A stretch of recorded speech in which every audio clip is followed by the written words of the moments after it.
जय हिंद दोस्तों, मैं हूं प्रभात। पीसीएस शिक्षा के मंच पे आप तमाम अभ्यर्थियों का हार्दिक अभिनंदन करता हूं। और अभी जिस टॉपिक के ऊपर हम लोग चर्चा करने वाले हैं, ये करंट अफेयर्स के अंतर्गत एक काफ़ी हॉट टॉपिक है। और हॉट टॉपिक ये इसलिए है क्योंकि हर कोई इसके बारे में जानना चाह रहा है। और एक बहुत ही बड़ी घोषणा अभी हाल फिलहाल में बजट के दौरान हमारे वित्त मंत्री के द्वारा किया गया, और ये हर जगह सुर्खियाँ बटोर रहा है। तो हमारे इस वीडियो में हम चर्चा करेंगे कि आखिर इसके मायने क्या हैं। एक कंट्रोवर्सी यहाँ पे नज़र आ रहा है कि जब 12 लाख रुपए तक टैक्स फ्री है तो टैक्स स्लैब क्यों। तो मुख्य रूप से हम लोग इसी बात की चर्चा करेंगे कि अर्थात सरकार ने जो घोषणा की है कि अब नए टैक्स में 12 लाख तक कोई आय नहीं होगा, कोई आपको टैक्स नहीं लगेगा। 12 लाख रुपए तक के आपके जो भी आमदनी है उसके ऊपर कोई टैक्स नहीं लगेगा। तो क्या ये बात किस हद तक सही है? और जब टैक्स नहीं लगेगा 12 लाख तक, तो क्या टैक्स रेजिम में कोई बदलाव हुआ है? इन तमाम तरह की चर्चाओं को लेकर आपके समक्ष रखते हैं। एक छोटा-सा वीडियो है जो आपकी समझ को थोड़ा-सा विकसित करने में मदद करेगा। और चाहे आप नौकरी पेशा हों, चाहे आप विद्यार्थी हों, आपके लिए ये काफ़ी लाभदायक बिंदु हो सकता है। तो आइए चलते हैं, आइए चलिए शुरू करते हैं अपने वीडियो को। तो ये मुद्दा में क्या है, हॉट टॉपिक क्यों है? तो आपको याद आ रहा होगा कि फर्स्ट फ़ेब को जब बजट अनाउंस हुआ, उस बजट का जो सबसे बड़ा हाईलाइट था, वो हाईलाइट ये था कि सरकार अभी तक इसका खूब प्रचार प्रसार कर रही है कि सरकार ने जो है वो 12 लाख रुपए तक का जो ये आमदनी है, जो आपका पेमेंट है, उसको क्या कर दिया है, टैक्स फ्री कर दिया है। लेकिन फिर दूसरी चर्चा यहाँ पे ये भी हो रही है कि जब सरकार ने टैक्स फ्री कर दिया, तो ज़रा आप देखें कि उसके लिए एक नई टैक्स स्लैब का भी ऐलान कर दिया गया। जहाँ पे आप देखेंगे, इस बात को ज़रा आप ध्यान से देखें कि एक तरफ तो सरकार कह रही है कि हमारा 12 लाख तक जो है वो टैक्स फ्री है, दूसरी तरफ कह रही है कि हमारा एक नया टैक्स स्लैब है। उस टैक्स स्लैब में आप देखेंगे केवल 4 लाख तक का वेतन ही ज़ीरो दिखाया जा रहा है। उसके बाद आप देखेंगे कि 5 के मल्टीप्लायर में फिर से टैक्स को यहाँ पे बढ़ाया जा रहा है। अब ज़रा समझें आप कि यदि इस 12 लाख की बातों को अभी नहीं माना जाए, तो आप एक साधारण, यदि 12 लाख रुपए कमाने वाले हैं, तो आपको साल में, यदि आप 12 लाख रुपए तक आपका वेतन है, आप यदि कमा रहे हैं, तो आपको कितना टैक्स देना पड़ेगा। तो ज़रा आप देखें कि जैसे आप 12 लाख का यदि इनकम है, तो शुरुआती के आप ज़रा इस चीज़ को देखें कि ये जो आपका वेतन है, शुरू 12 जीरो है, और ये मान लेते हैं आपका 12 लाख वेतन है। अब शुरुआती के 4 लाख तक जो है, ये आपका 4 लाख है, यहाँ तक आपका कोई भी टैक्स नहीं लग रहा है। तो 4 से 8 लाख का जो ये टैक्स है, मतलब ये 4 लाख रुपए जो है, इस पे आपको सरकार कह रही है कि मैं 5% टैक्स लूँगा। 5% टैक्स लेने का मतलब, यदि आप 4 लाख का 5,000 करेंगे तो कितना हो जाएगा, रुपीज़ 20K, मतलब 20,000 रुपये आपको यहाँ पे बन जाएगा। फिर 4 से 8 के बाद आप देखें, अगला स्लैब सरकार कर रही है 8 से 12 लाख के अंतर्गत। सरकार का जो स्लैब है, वो सरकार कह रही है कि साहब यहाँ पे हम 10% आपसे टैक्स लेंगे। मतलब अगेन 40 से, यदि आप 8 से, मतलब 4 लाख रुपए के ऊपर भी यदि आप देखेंगे, तो यहाँ पे 10% टैक्स कहने का मतलब है कि 4 लाख के ऊपर यदि आप 10% का टैक्स आप दे रहे हैं, मतलब आप कितना टैक्स दे रहे हैं, तो मतलब आप रुपीज़ 40,000 का टैक्स दे रहे हैं। मतलब कुल मिला के यदि आपकी 12 लाख तक की सैलरी है, तो आप जो नॉर्मल रिजीम है उसके अनुसार आप 60,000 रुपये का टैक्स देते, है ना। लेकिन सरकार कह रही है कि नहीं साहब, अब आपकी सैलरी यदि 12 लाख रुपए है, तो आपको अब टैक्स नहीं देना है, नहीं देना है। तो यहाँ पे जो आपका 0 लाख से 4 लाख है, यहाँ तो 0 लाख, 0 से लेकर 12 लाख हो जाना चाहिए, और यहाँ पे ये शून्य होना चाहिए। तो सरकार ने इसके लिए कोई बदलाव नहीं किया है। इस बात को आप बहुत स्पष्ट तरीके से सुन लें कि सरकार ने ऐसा नहीं किया है कि इस पूरे जो स्लैब है, इस स्लैब को समाप्त कर दिया गया है और 0 से 12 लाख का एक स्लैब बनाया है, और फिर 12 लाख से 20 लाख का या 25 लाख का कोई एक स्लैब बनाया है। ऐसा सरकार ने कुछ नहीं किया है। इस बात को बड़े अच्छे तरीके से समझ लें। सरकार की जो पूरी तरीके से यहाँ पे कॉन्सेप्ट है, या सरकार का जो मानना है, या सरकार की जो मंशा है, वो आप देखेंगे कि 12 लाख तक के लोगों को यहाँ टारगेट किया गया है, और इसके कई सारे मायने हैं। इस बात को हम आगे समझेंगे। अब यदि आप 12 लाख से 1 रुपया भी ज़्यादा कमाते हैं, हालांकि इसमें जो स्टैंडर्ड डिडक्शन है 75,000 रुपये को भी आप जोड़ लें, तो लगभग 13 लाख रुपये जो है आपका टैक्स फ्री है।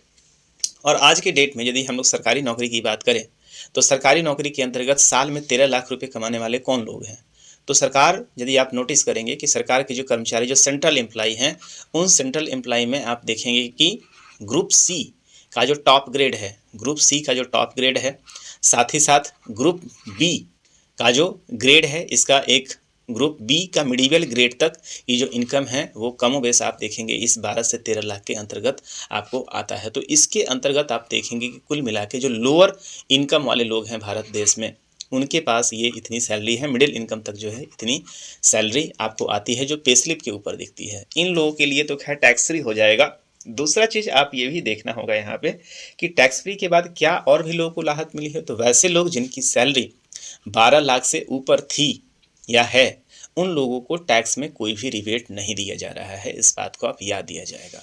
तो जब मैंने आपको बताया कि 12 लाख तक टैक्स फ्री सरकार ने किया तो कौन सा उपबंध लेकर आई है, तो सरकार अब जरा देखिए यहाँ पे क्या कर रहा है सरकार।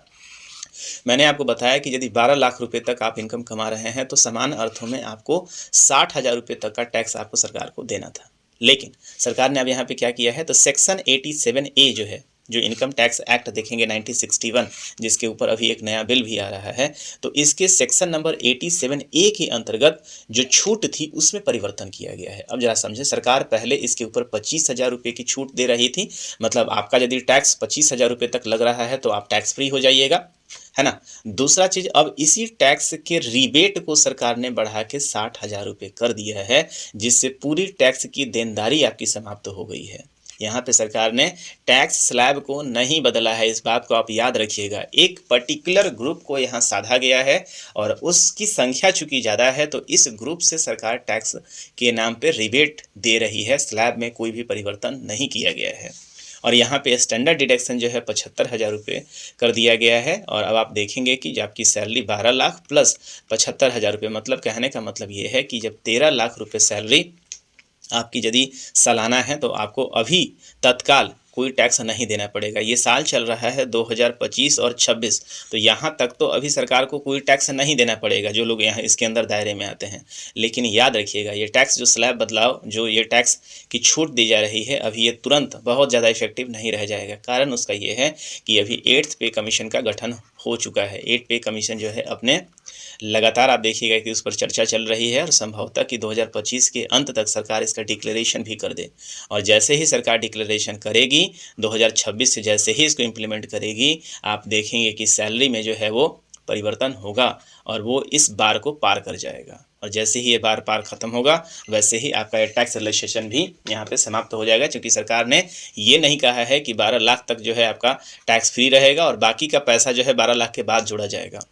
तो वापस से आप देखेंगे कि उस दायरे में आ जाएंगे। तो इससे ऐसा नहीं है कि सरकार जो व्यक्तिगत रूप से कोई फ़ायदा यहाँ पे नहीं है, व्यक्तिगत रूप से भी यहाँ पे फ़ायदा तो है, लेकिन एक बहुत लंबे समय तक आपको कोई भी बेनिफिट यहाँ पे नहीं मिलने जा रही है। सरकार इसके अंतर्गत एक उन वर्गों को टारगेट किया गया है जिस सरकारी कर्मचारी के अंतर्गत मुख्य रूप से जो ग्रुप सी और ग्रुप डी के जितने भी कर्मचारी हैं उनको ज़्यादातर फ़ायदा एक लंबे समय तक मिलता रहेगा। लेकिन जो ग्रुप ए और ग्रुप बी के हैं उनको यहाँ से कोई भी रिलैक्सेशन नहीं मिलने जा रहा है। जो टैक्स आप दे रहे थे वही टैक्स दिया जाएगा। इनफैक्ट कि जब पहले पुराना रिजीम हुआ करता था वहाँ पर आप अलग से बहुत सारे चीज़ों के कंजम्पशन जो है वो रिबेट ले लिया करते थे, लेकिन अब जो नया टैक्स रिजीम आने जा रहा है उसके अंतर्गत अब आप ऐसा कोई भी रिलैक्सेशन नहीं ले पाएंगे।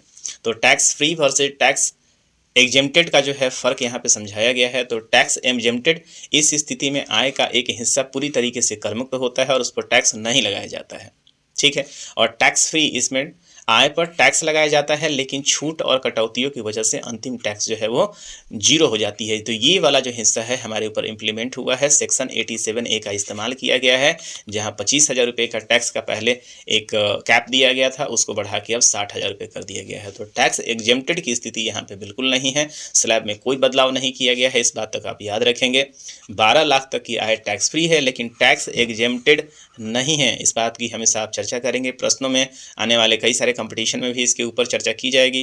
तो टैक्स की गणना होती है लेकिन उपलब्ध छूट इसे शून्य कर दी जाती है। तो समान अर्थों में जहां आप 60,000 रुपये जो है टैक्स, मतलब 25,000 तो पहले से ही टैक्स फ्री था, तो सरकार ने केवल इसको बढ़ा के 35,000 रुपये और ज़्यादा कर दिया है। और इसका बहुत जोर शोर से जो है सरकार क्या कर रही है, अपना प्रमोशन कर रही है। और सारे लोग इस बात को समझ लें, अच्छे तरीके से समझ लें कि कोई ये बहुत बड़ा कोई चेंजेस नहीं है। स्लैब यदि बदल गया होता तो ये एक आम रूप से सभी को फ़ायदा होता, क्योंकि स्लैब यदि बदलता तो ये सबके लिए होता। लेकिन यहाँ पे 12 लाख से जैसे ही आप 1 रुपये भी आगे बढ़ते हैं, 13 लाख से 1 रुपये भी बढ़ते हैं, आपके ऊपर वो पुरानी पॉलिसी इम्प्लीमेंट हो जाएगी 5%, 10%, 15% और 20% को लेकर। तो उम्मीद है कि आपको इस टैक्स रिलैक्सेशन को लेकर आप निश्चित रूप से समझ पाए होंगे। और इस तरह के हॉट वीडियो जो हैं, जो चर्चा में समसामयिकी मुद्दा बने रहते हैं, वो निश्चित रूप से आपके लिए लेकर आते रहेंगे। ये सभी नौकरी जो कर रहे हैं उनके लिए और विद्यार्थियों के परीक्षा दृष्टिकोण से काफ़ी ज़रूरी था। तो हमें दीजिए इजाज़त, मिलेंगे आपसे इस तरह के और भी समसामयिक वीडियो में लिए। तब तक के लिए धन्यवाद। यदि वीडियो आपको अच्छा लग रहा है और आपके एग्ज़ाम में आपकी मदद कर रहा है तो निश्चित रूप से इसे शेयर करें और सब्सक्राइब भी करते रहें। तब तक के लिए जय हिंद।